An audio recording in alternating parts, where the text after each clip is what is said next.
बारामतीच्या पोटनिवडणुकीमध्ये अजित पवारांच्या वारसाची चर्चा रंगली आहे। जय पवारांनी 2029 ची निवडणूक लढण्याची इच्छा बोलून दाखवली। कार्यकर्त्यांना वाटतं आपण लढावं असं जय पवार म्हणाले। रोहित पवार, सुप्रिया सुळे, श्रीनिवास पवारांनीही या सगळ्या संदर्भात प्रतिक्रिया दिल्या। 2029 ला जय विरुद्ध योगेंद्र की जय विरुद्ध रोहित कोणती लढत होणार याच्या चर्चा सध्या सुरू झालेल्या आहेत।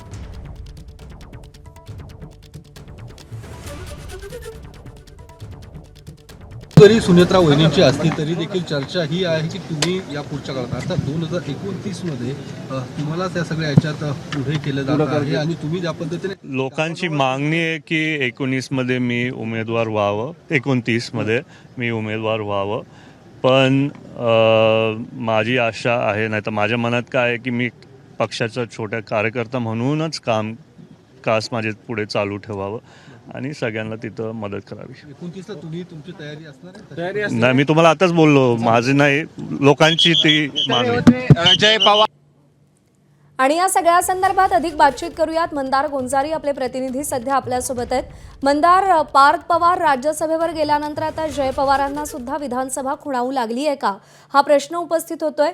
साधारणपणे काय समीकरणं 2029 मध्ये पाहायला मिळतील? पवार कुटुंबामध्ये या सगळ्या संदर्भात काय चर्चा घडलेली आहे? काय अपडेट्स आहेत त्या संदर्भात?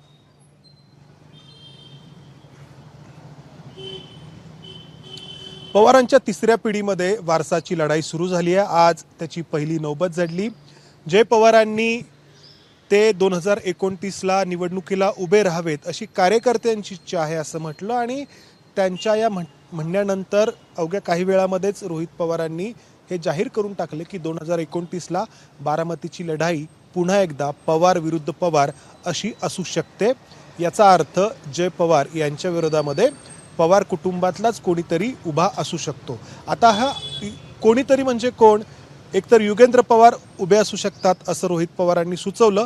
मात्र युगेंद्र पवारांचे वडील श्रीनिवास पवार यांनी बोलताना रोहित पवारांनीच जपून बोलायला हवं किंवा त्यांनीच सामोपचाराने खरं तर भूमिका मांडायला हवी होती असं म्हटलं आणि त्यातून हे ध्वनित झालं की रोहित पवार स्वतःच बारामतीची विधानसभा निवडणूक लढवण्यासाठी इच्छुक आहेत का।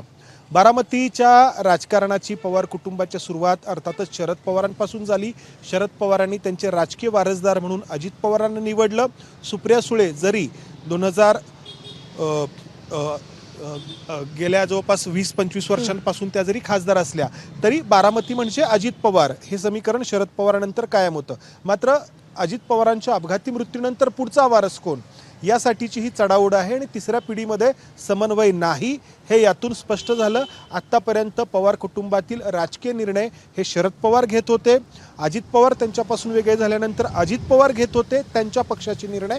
मात्र आता आपण पाहतो आहोत की जय पवार एका पक्षामध्ये आहेत, त्यांच्या पक्षाच्या प्रमुख आहेत सुनेत्रा पवार।